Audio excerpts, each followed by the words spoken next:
Hi, everyone. Welcome back to Tech Talk, a podcast where Amit and I talk about various technology related topics.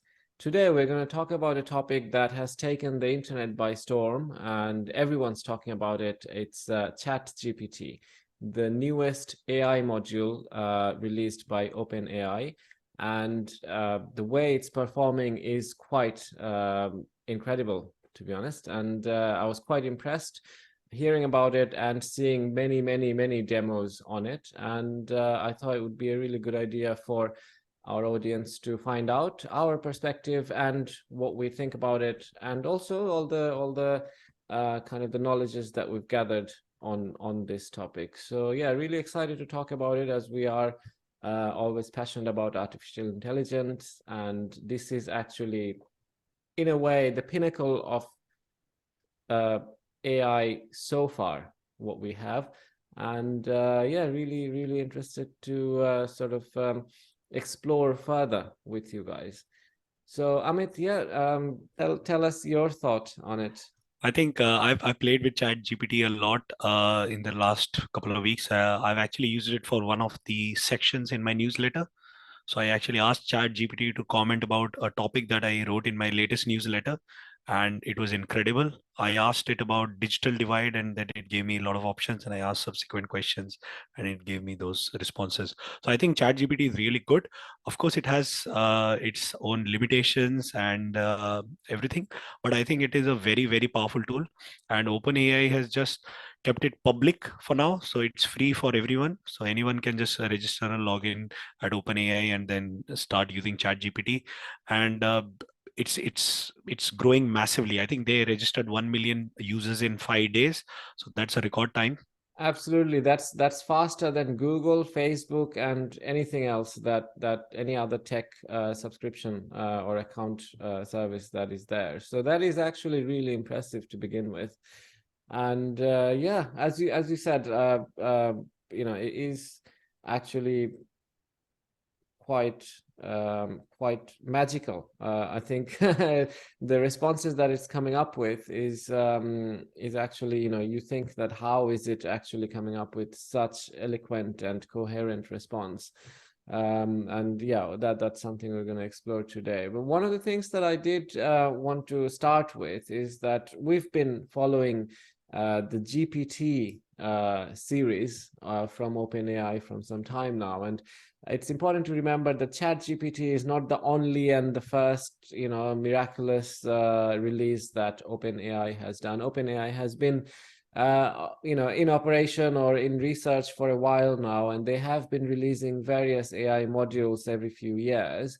And we've seen there was, I think, the earliest one I think we've talked about is GPT-1, and then there was GPT-2, and then latest, I think last year they released something called GPT-3, which is an AI module with, with an interface where you could talk just like ChatGPT, but it was a little bit more limited or a little bit more nuanced. It could do more things rather than just chat, but it was probably a little bit less powerful, less coherent. But GPT-3 was also did also make quite a bit of noise when it was released to public last year. And Amit and we did actually explore it. We tried it in different ways, and the results that we saw was quite impressive.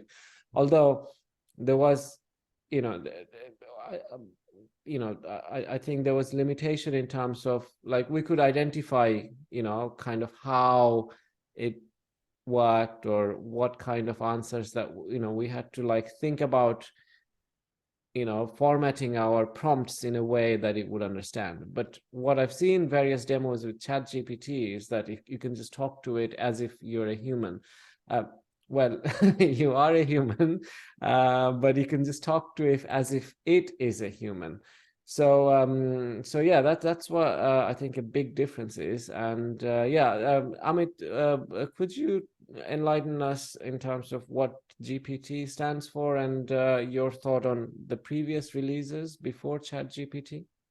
So yeah, so OpenAI has been really doing a lot of stuff recently with the releases of large scale AI models. So one recently that was released was DALI 2, and that was a text to image generation AI model. And then we had ChatGPT, which is a chat like feature of over GPT-3, an improvement over GPT-3, where you could get human-like responses. It's basically something similar to, say, passing the Turing test, where the Turing test is basically a test designed to check whether a human can be fooled by the responses given by the computer. If a human thinks that the responses given by the computer is given by another person, then it passes the Turing test. If the human thinks that the responses given by the computer is not like a human being, then it fails the Turing test. So that's a very important test to for artificial intelligence and any AI models to pass. So that's a very important thing.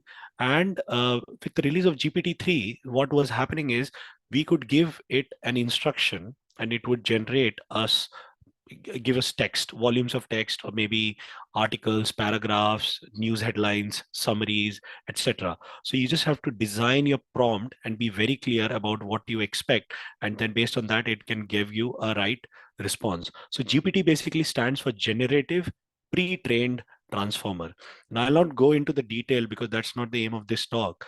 But basically, think of machine learning tools as this: they are given a data set that is maybe tagged by humans or not tagged by humans. So you have tagged data and untagged data. What does that mean? It means that data that can be classified and data that's not classified with a specific name, saying that, okay, this is text, this is in English language, this is in some other language, etc., etc. Or images of cats, which are cats, images of dogs, which are dogs, etc., etc. And machine learning models that learns using in that way.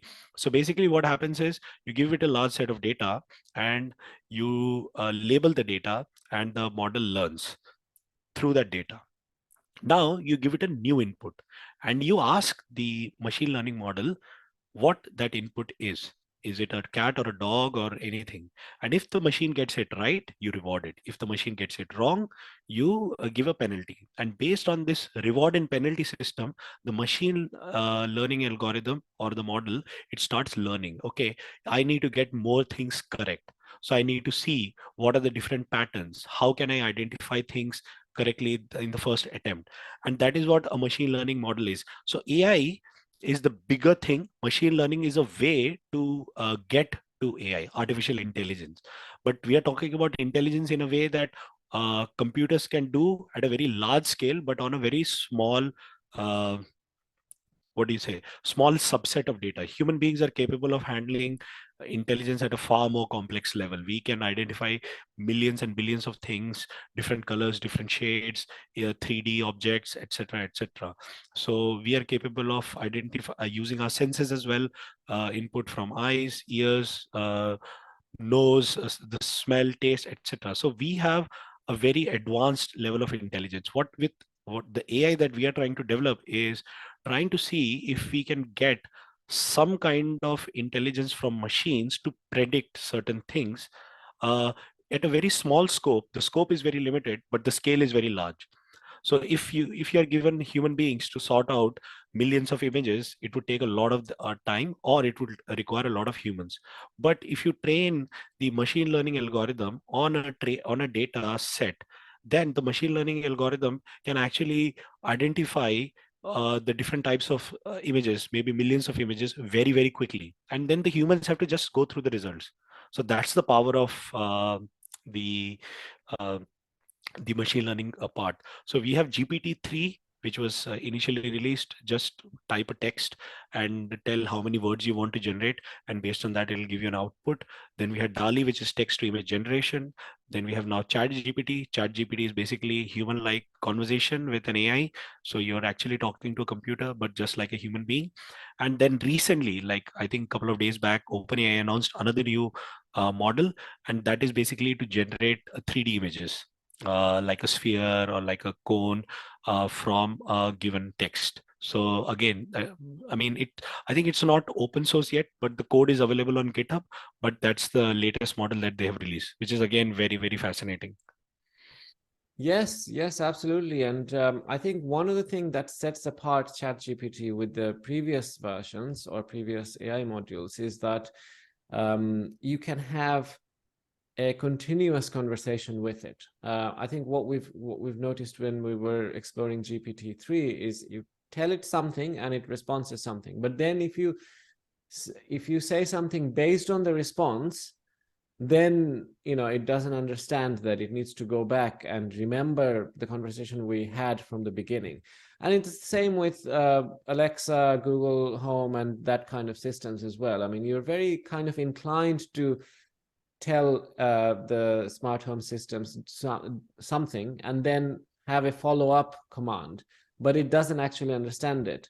And it's the same with all the AI modules apart from ChatGPT I've seen, and that is actually a big step towards achieving general AI.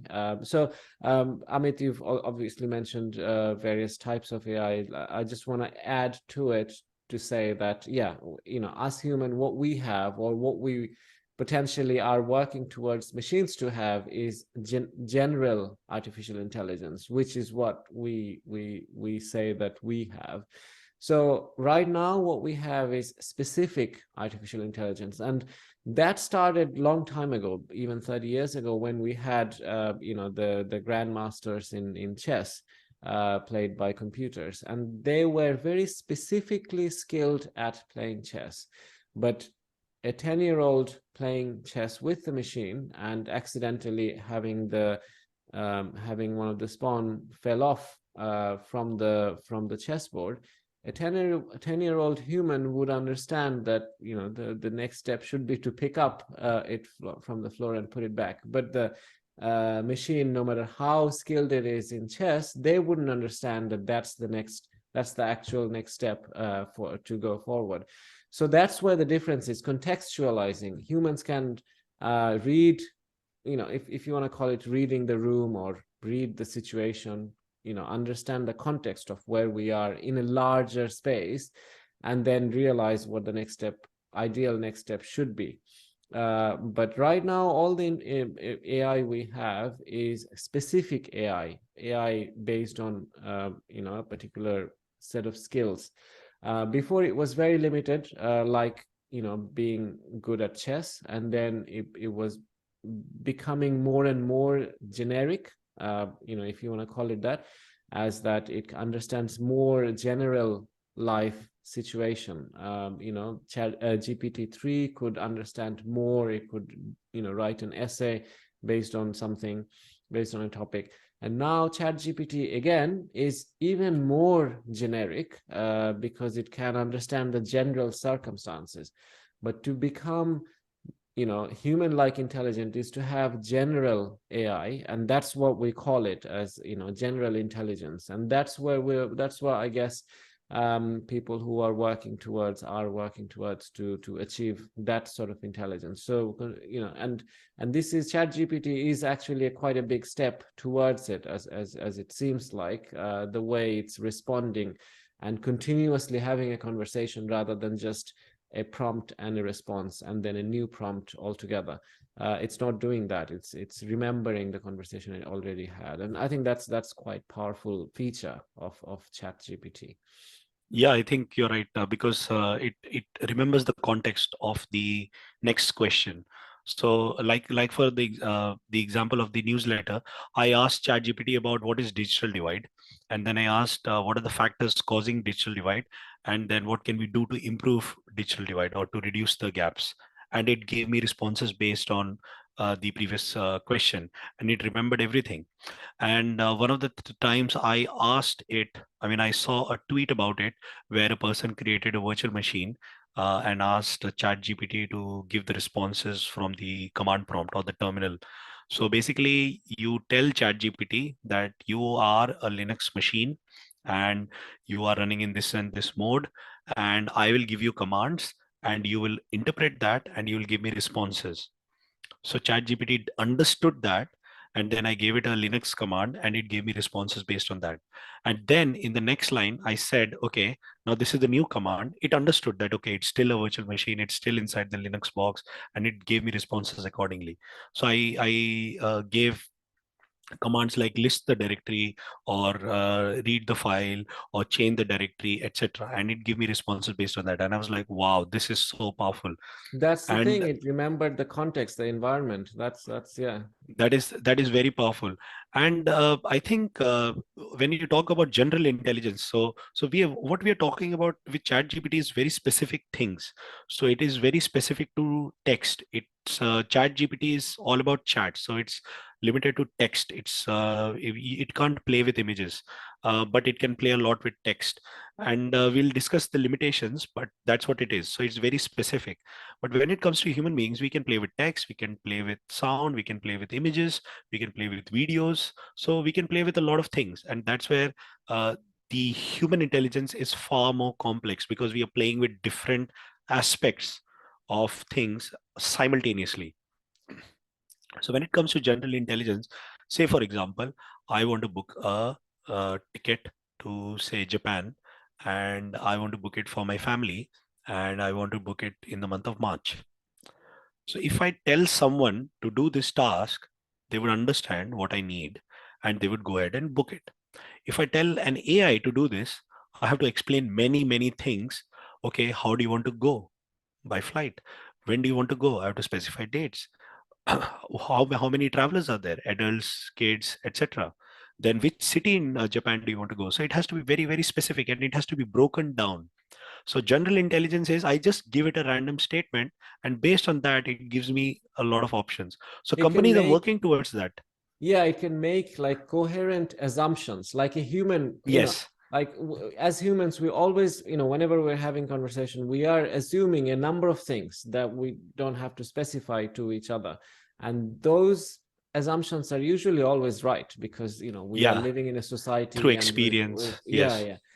We are subconsciously programmed to understand those assumptions, but a computer doesn't understand it. And obviously, if it's just prompt by prompt conversations, one prompt and then answer and then forget everything else before, then there is no opportunity for it to remember the environment as a whole. And yeah, I think the biggest milestone is that ChatGPT is able to do that coherent sort of follow up of a conversation. So But yeah, go but on. uh, but I think ChatGPT has its limitations, and the more I've played with, the more I've realized that what could be the input data for training a model like ChatGPT. The input data could be the whole of internet. It could be the whole of Wikipedia. It could be the whole of Twitter. It could be whole of anything that is in public domain. So if you want to train people about text, what's the most better source than the internet? So internet has a large amounts of text, and you can quickly Google whatever you need, and you can combine everything. So ChatGPT works in a way that, say you do a Google search for a topic. Say I want to search about OpenAI. So I want to see when OpenAI was founded. I want to see what OpenAI does. I want to see what are the different models available from OpenAI. I want to see where it hosts the code. I want to see how much does it charge to access its AI models, etc., etc. Now, if I want to do all this, I have to do a lot of Google search, and I have to go to the specific web pages, etc., etc. What ChatGPT is very good at is combining all that and giving you a brief summary of everything. So if I ask what is OpenAI, it'll give me when it was founded, and what it does, and what it's currently working on, etc. So it gives you a nice summary. So now, when I have to write an article about something, say a journalist has to write, I've already got it summarized. So I don't have to do research. Of course, I need to still validate what the response that I've received is valid, it's correct, it's factual, it has not got any inaccuracy. So I think that is still very important. But The thing is, the hard part of going through so many websites and combining all that and getting a summary, that hard part is now reduced. So now, instead of spending hours and hours on research, you can quickly do your research in 5 minutes and then actually focus on writing the article. So it's a very, very powerful tool for writers, for journalists, for people who are students who have to write papers, who have to write thesis. It's quite a powerful tool. Yes, absolutely. And I think the key thing to remember from what you just said, that it augments human performance. It doesn't replace it.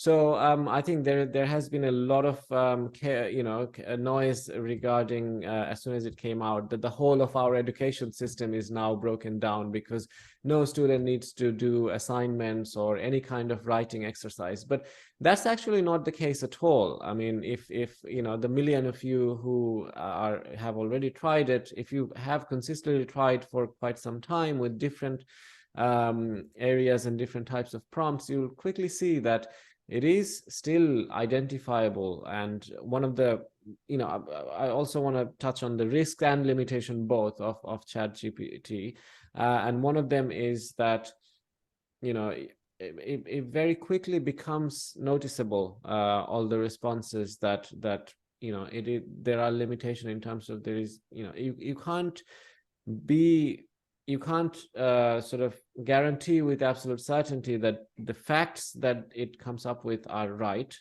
first of all. And then secondly, ChatGPT is trained on all the literature, or I don't know if it was specific, but as far as I know, it was all the literature until 2021.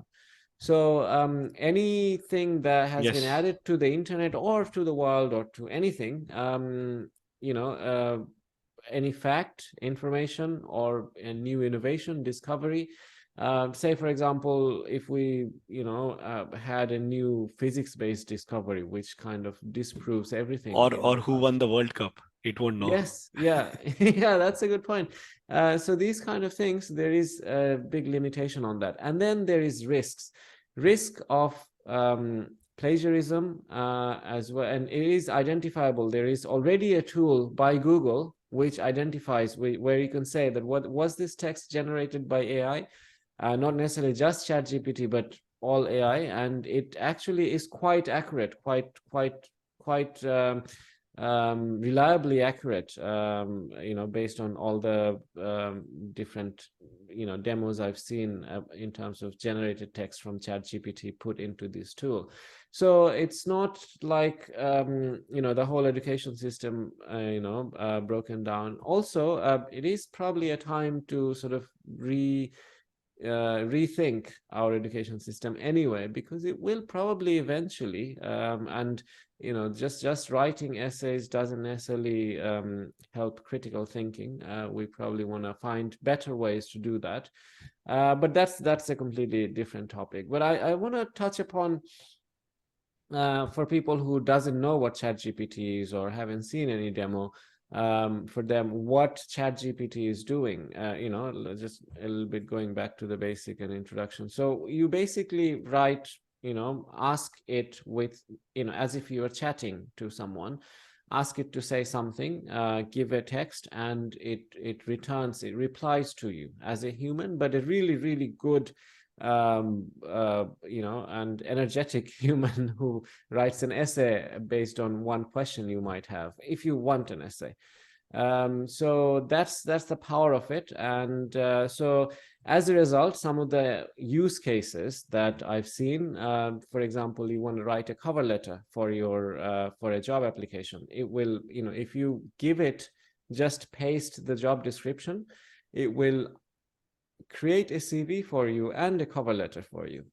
So that saves a lot of time, and it is based on the information of the job description, so it is tailor made. So that's quite a good use case. There are many other use cases. For example, you want to summarize a book into a blog post, so you input the whole of the text and it summarizes it for you. So that's a lot of research time saved and things like that. So you could reduce a large number of input text, or you could get it to just ask a simple one-line question and get it to write a paragraph or an essay, and you can even specify how many words you're looking for, etc.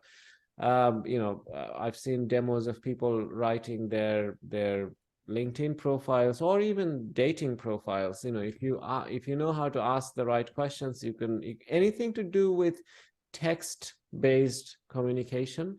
You could get some sort of augmentation or help from ChatGPT, which is actually quite good, quite an interesting and powerful tool for us to use.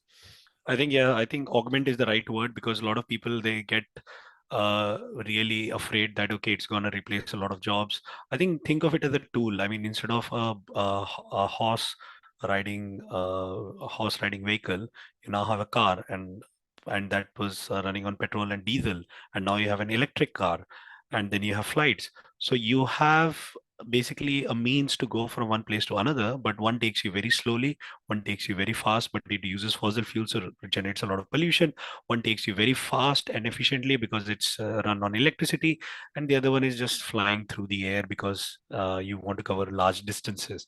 So it's This is basically augmenting. So it's you're doing the same thing. You're going from one place to another, but now instead of wasting so much time and energy, you are doing it much quicker. So when it comes to our thinking as well, instead of wasting so much time in research, you get to the point very quickly.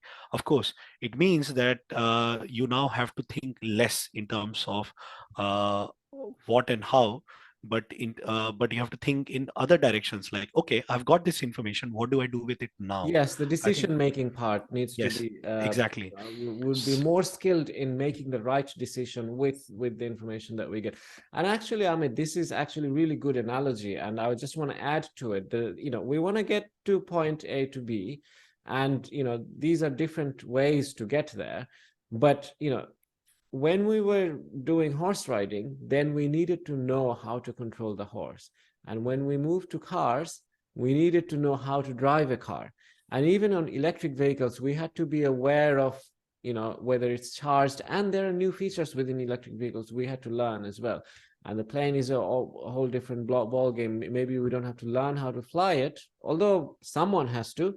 And then the cost to the environment, cost to the customer, all of these things are different. Each of these cases, each of these use cases are different.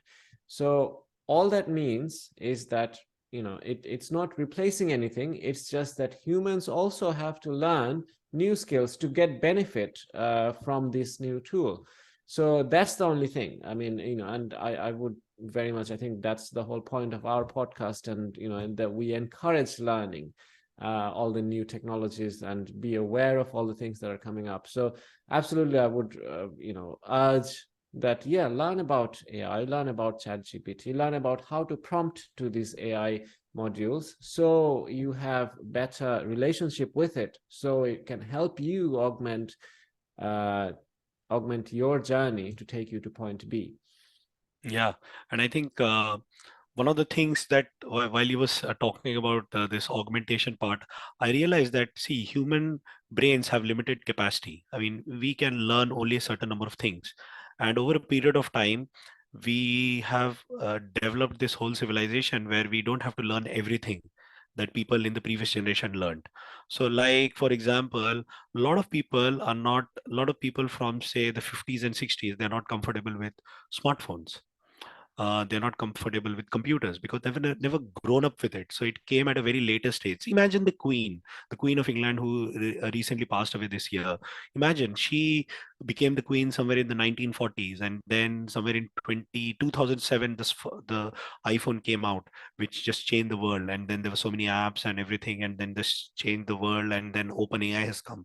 So for her to go from one generation to so many other generations where she was doing a task of say watching television, and now she doesn't have to click a remote. She can just ask Google Assistant or Alexa to like just switch on the TV and play a particular show on TV.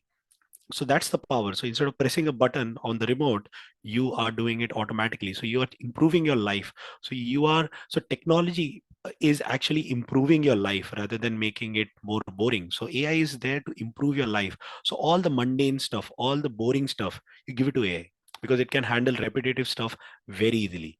So you give it to AI, and then you think about all the other things, the more creative stuff that you want to do. So look, like, okay, I want to think about going to Mars, or I want to think about drawing the next Mona Lisa. I don't have any ideas, so I'll ask AI to give me some ideas, and AI will throw some ideas quickly, taking inspiration from different painters. And then on top of that, I can generate my own art because now I've got the inspiration, and that is what AI is trying to do. So we learned a specific skill set for a specific age, and now we have to learn a different skill set for a different age, and our next generation will have to learn even far different skill sets. Like for today, for example, we are very comfortable with smartphones, but tomorrow you may not have smartphones. You will have just maybe a voice assistant in your ears, and you just have to talk to it and it'll do everything, and you don't even have to carry a device. So it's available with you all the time. And our children's, they will be so comfortable with technology that they will be like, okay, I don't want to do a lot of physical work. I want to do work that gives me pleasure and gives me more enjoyment. So all the repetitive tasks, I'll outsource it to AI, and then I can think about the things that I want to do. Absolutely, absolutely. That is it seems like what the future is looking like. But we also have to be aware of all the risks that we talked about the limitations of ChatGPT already and how to implement and how to augment, etc. But I also want to touch upon a little bit more on the risk side of it and how from the beginning, as soon as it came out, how it was also misused by many people. And the million of you, or over a million of you, who subscribed to ChatGPT and explored, you might actually notice, if you've tried it in the very beginning, as soon as it came out, and when you tried it now, there is a little bit different. I mean, I haven't seen it myself, this difference, but I have heard in different demos that it has become less intelligent, is one way of how people are putting it. And the reason is, there were some really malicious commands that people have put in there. Like, for example, it asked to generate an SQL injection code to hack something. Or one of the things that was quite mind-boggling to me is it asked to create a list of all the banks in the world with known vulnerabilities. And that is quite powerful. I mean, if you think about getting a worldwide list of all the banks with the vulnerabilities of robbing it that you can find out. But And but Rinat, I just want to stop you. Think of it like this: it's getting a list, but the list is already known. It's just compiling it for you. So it's already out there somewhere, and that's yeah, how but it it knows to give is, you a I mean, response.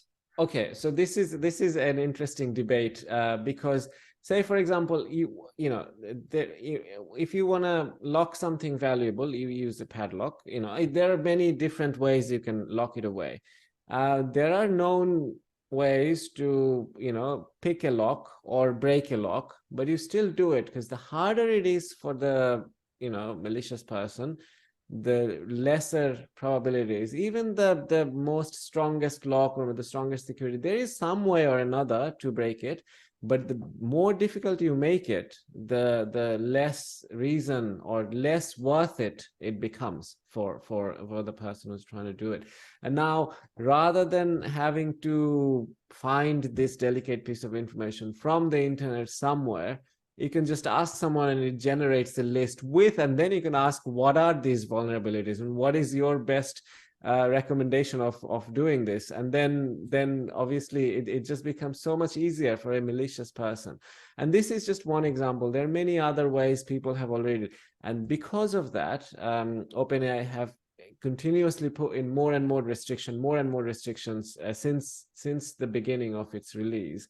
And But now apparently I've heard that it's become a lot less sort of nuanced than it was at the very beginning, which is a shame, because obviously some malicious human inputs made it so that it kind of made it limited for the rest of rest of all of us. But yeah, I mean, you can kind of fathom how powerful it can be in the wrong hands and also in the right hands. I mean, it could have been a lot more innovative if whole of humanity, as it was free to begin with, could input and generate various creative outputs. But it's becoming limited and limited every day.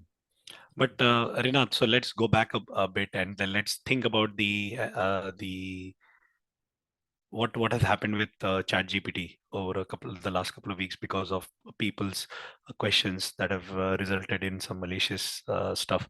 So if you look at Google, I don't know if you know something called Google hacking.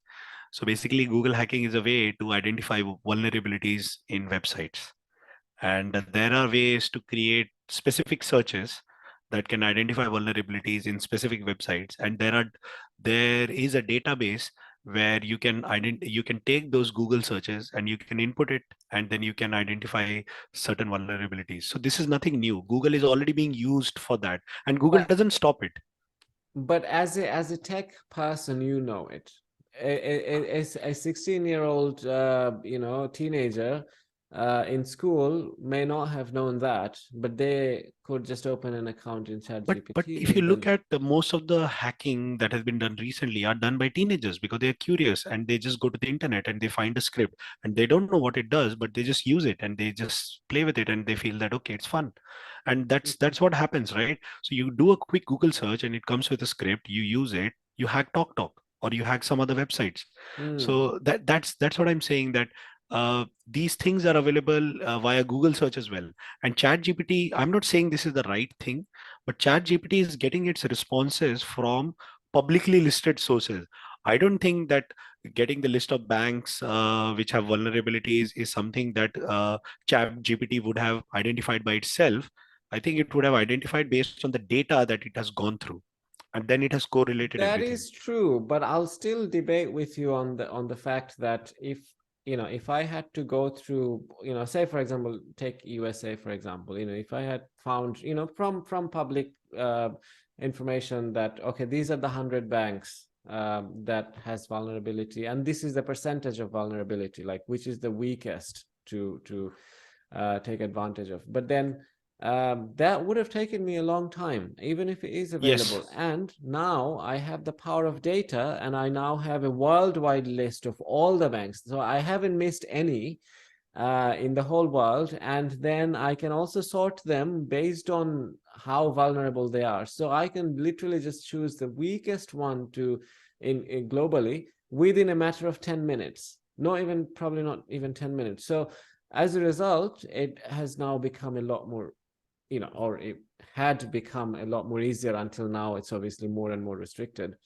Uh, but I've also seen some demos, interestingly, that in where some malicious command was given, and the response from ChatGPT was that okay, this I'm not going to answer this one, or some sort of restriction is there.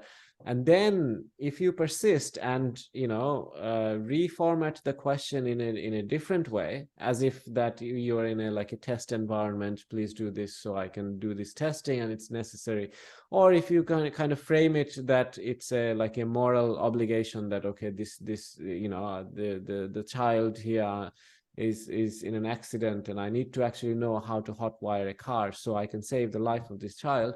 This kind of scenario, if you just type how to hotwire a car, the ChatGPT it will say that we're not going to yeah. provide it. But if I say that I need this, I need to know that, then it will actually give you a full detailed step-by-step guide on how to hotwire a car. And But you can get that on YouTube. You can get yes, that on yes, Google absolutely search. you Yes. can. Now, my point is that I don't have, as you said, the main benefit is that it takes away hours and hours of research time.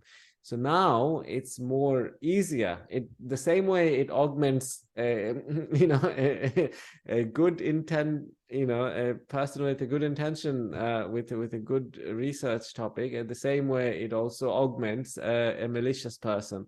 So yeah, I mean, I'm not saying that it's bad. I'm just saying that we have no choice but to control it the way OpenAI is doing. But it's just a shame that the But way. I think we need not be surprised because whenever a tool comes in the market, any tool, I mean, if AI tool or physical tool or anything, some people use it for constructive purposes and some people use it for destructive purposes. Say you can use a knife to cut a bread or apply butter on your toast, but you can use the same knife to damage something, right? Like a physical good or something. So it's the same thing but it can be used for different purposes. And because of that, it's not allowed in aircrafts. I mean, Hmm. you might think that, okay, I'm just using it to cut the bread, or I'm just using it to apply butter, so I should be allowed to carry it. But no, because there are some destructive uses of the same tool, it's not allowed. So yes, there are these possibilities that any tool that comes will have constructive uses as well as destructive uses, and we need to have controls. So as OpenAI rightly did, that they make it more or less powerful so that it doesn't give exact information.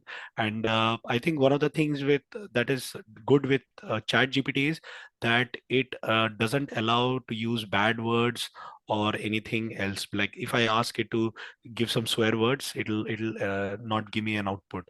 The other powerful thing which I've noticed, which I think, I mean, let's move on because yes, the debate is always there between right and wrong. The other good Yeah. thing about ChatGPT is that it cannot just interpret English languages, but it can interpret other languages as well. Like I asked it to post it in Bengali, Gujarati, Urdu, and it gave me output in those languages in that script. It's not written in English. It's written in Bengali or Gujarati or Urdu. So it was very nice and very interesting to see that, okay, ChatGPT recognizes different languages as well. Plus, not just that, I asked it to give me an output of musical notes. It gave me an output of musical notes as well. So now it can create or compose music. It can create a poem, poetry, etc. But when it comes to limitations, so I think let's cover the limitations. One of the things that I've noticed is that the limitation is that it keeps rehashing the same stuff. So if you ask it to write a paragraph or a poet or a poem on some topic, it will keep repeating some of the things and with the same concept. So you can see that some bits of it become repetitive and some bits of it are inaccurate. So those are certain limitations because it's ChatGPT is basically a NLP tool, so natural language processing. So when we talk, so like I'm talking to Rinat right now on this podcast, when I talk, Rinat knows when to say something, when to respond, and he knows whether I'm making a statement or I'm asking a question. And based on that, he will give me a response. But that is purely based on how I say things. And a chat GPT is basically trying to do the same thing, but over text and I mean, programmatically. And it is trying to give you response based on that. So it is really, really powerful. But yes, of course, it has limitations right now. Yes, yes, absolutely. And I think one of the things that I think because we know, we probably forgot to mention is that not only can it do poems in different languages, but it can also do code. So Yes, you yes, can I actually forgot. ask it to write a code in a vast array of languages. I think, Amit, you've tried PowerShell as well because it's one of the rarest one, not the Yes, rarest one in practice, but but not the most popular one. not Yeah. the most popular one. Yeah. And it was able to respond It exactly did what you respond. I asked it. So basically, what happens is during every podcast recording, I have to adjust the screen settings, and what I ask, and I have to do it manually. So I asked because you can do it programmatically as well, but I could not find a script online. So I asked ChatGPT, can you create a partial script that will change the display settings for me? And it gave me an output. I didn't try it, but it gave me a legible output because I went through the code and it looked reasonable. So I was like, wow, this is so cool. Now I don't have to go and search through millions of websites and so many like Stack Overflow websites and other things and go through the script, Yes. try it and see if it works or not works. Now I have something that can give me an output and I can quickly try it. And this is like so powerful. Yes, yes, absolutely. And yeah, I mean, you can do Python, you can do so many other programming, and even regex. You can tell it to say, give me a regex that matches with, for example, a YouTube link. So it would give you a regex that would, always match with all kinds of YouTube link format. So, these are some innovative ways of using it. But yeah, I mean, while there are so many positives, I also want to just mention that if you're thinking, okay, this is so powerful, I could just, stop writing altogether. I don't need to make sure, I don't need to fact check because the content I write is not factual. I can just, But just FYI, for those of you who are thinking of just using the output of ChatGPT, Google has already announced that it will identify which ones are AI written, and they will actually put them down further down in their SEO algorithm. So if you just put that, then you will be penalized in your search ranking. So just be aware of that, that if you don't just write all from AI generated content, but obviously get yourself some help from them, and augment your output, obviously, and then it would be easier to understand how when your blog post or whichever content you're writing is on the first page. So yeah, it would help you immensely if you take the research output, and then you write it yourself. That would really help you to create the content, Yes. coherent, better content, and also be ranked higher in Google's search. Yeah, I think sometimes we get this writer's block, or when we try to write something, we run out of ideas. And ChatGPT is a very good tool to quickly give you an overview about a topic, and then from there you can leverage it and you can build on top of that. So I think it's a very great tool for that. And yeah, I think if you want to use it, you should definitely use it, but bear in mind the limitations, because it is very important. Any tool that you play with has limitations, so you should always keep that in mind. Yes, yes, absolutely. This was actually a quite interesting conversation. I did enjoy it. Hopefully, the audience also had a bit more insight on what ChatGPT is and what AI algorithms are in general, AI tools, modules. There are quite a few out there, uh, serving different purposes, and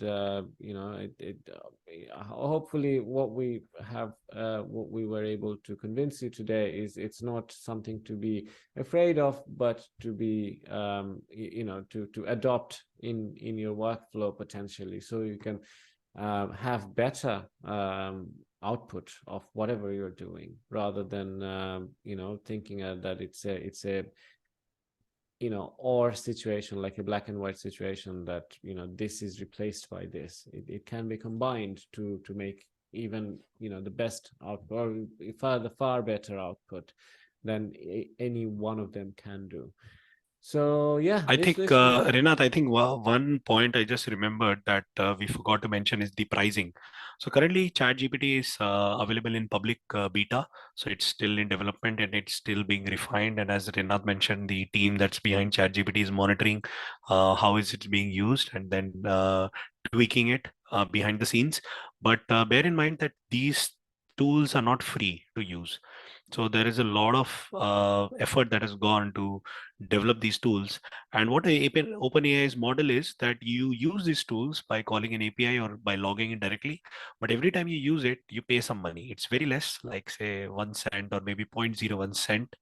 And then after a certain number of uses, it'll charge you say $1, and that's how you pay. So you pay per use.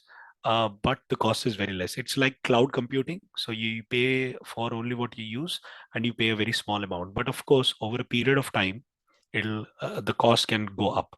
So you have to be very careful. Right now, ChatGPT is free. In the future, it will not be. Like DALI is not free. You get some free credits in a month, but apart from that, it's not free. So you have to be very, very careful with what kind of prompt you're using and what kind of image you want to generate. There are some open source tools for replacement for DALI, but there is nothing open source tool available in the market right now for ChatGPT. So I'm pretty sure there might be other companies working behind the scenes, and they might come up with an open source version of ChatGPT. But bear in mind that this tool will never be always free. I think that's also important to remember. Absolutely, absolutely. Yeah. And OpenAI is a business, and they have to make money to at least, continue keeping the lights on is very costly, because the amount of processing power that is going inside each of these commands that you're asking it is quite phenomenal. And I think I have seen a video of someone just roughly calculating. Apparently, it is being hosted in AWS cloud servers, and obviously the processing powers is coming from them, but that obviously has a cost, as well as the number of users and the number of times that it's being used apparently. And this is not our calculation, this is just something I've heard in another video, that it is costing them about $3 million a day to just run the beta for public, free for public. So it is very expensive to run, and it will definitely not stay free like it is now. It might be affordable to a lot of us still. So yeah, just be aware of, as Amit you mentioned, it's be aware of what happens, but I would still encourage you to use it if you Yes, haven't yet, and if you have, then keep using it to innovate or discover new things. absolutely, absolutely. Well, thank you so much, everyone, for tuning in and listening to our podcast. We have some exciting talks, some exciting guests lined up. So please keep listening to our podcast, and see you next time. Yes, see you next time. Thank you very much. Bye.